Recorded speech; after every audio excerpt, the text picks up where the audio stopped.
Hi, I'm Guy Ardito, relationship expert, coach, and author. And here in the US, it's July 4th weekend. We celebrate our Independence Day. And that got me thinking about the themes of independence and freedom, especially as they relate to relationship. So here's what I want to talk to you about. A lot of times people feel that they're trapped.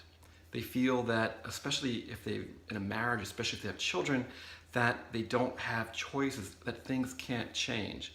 And they often draw things in a black and white kind of scenario. And what that does is it creates a pressure cooker.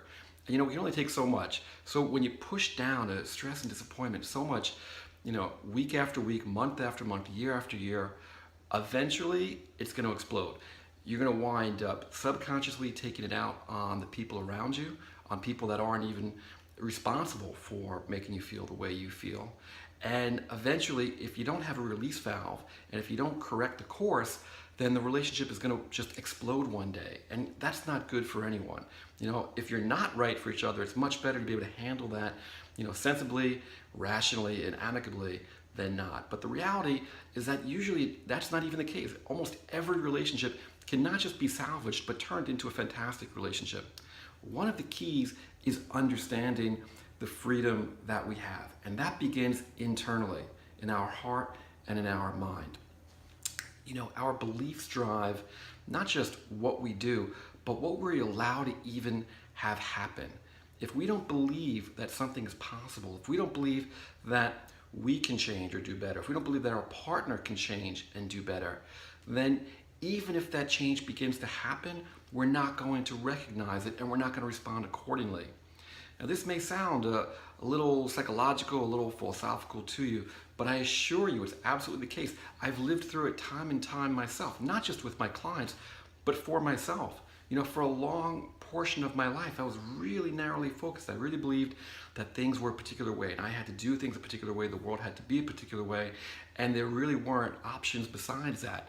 And I wound up becoming very resentful and very depressed, very angry over time as the way things were was more and more different than how I felt they were supposed to be and wanted to be. And I didn't believe how they could change. They were just kind of supposed to magically be that way. When I had the experience of seeing how the door can begin to crack open just a little bit, and then you can push it further and further and further, how there is that possibility, well, that's when things began to change for me. That's when I began to really say, okay, well, maybe I can't go this far in this year or the next few months, but I can go this far. And it's ultimately possible to get here. It's ultimately possible to get to where I want to go, no matter how far away it is. I just have to keep working at it. And that, again, it may sound like a small thing, but it is a huge, huge mental shift. It's an important mindset to have if you hope to actually get what you want, particularly if you're not having close to what you want right now.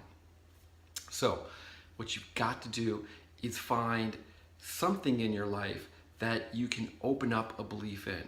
If your beliefs are shut down, if you believe that everything is the way it is and it's buttoned down and it can't change, well, that's guaranteed to lead to upset. It's going to lead to problems in your relationship. It's going to lead to problems with your own happiness, potentially even, with your children, with your friends, with your work. We need to be flexible. We need to believe that movement is possible, that change is possible, that positive change is possible, and that it's possible to actually create what we want, whether it's any aspect of our life, but especially in these talks, in our relationship. We have to believe that we can do it ourselves. We have to believe that our partner can do it. We have to believe that we can do it together. And when you have that belief, that's when the magic begins. And you've got to take that step.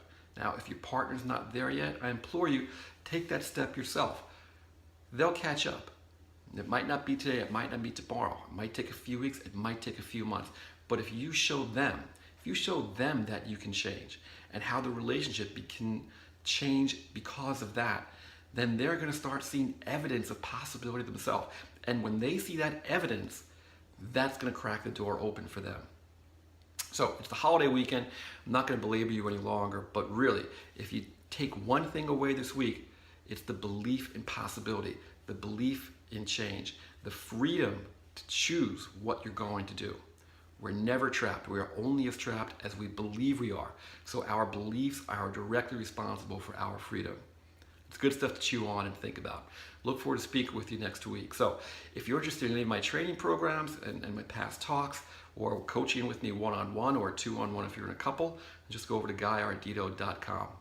In the meantime, remember, life is an adventure. Live in love.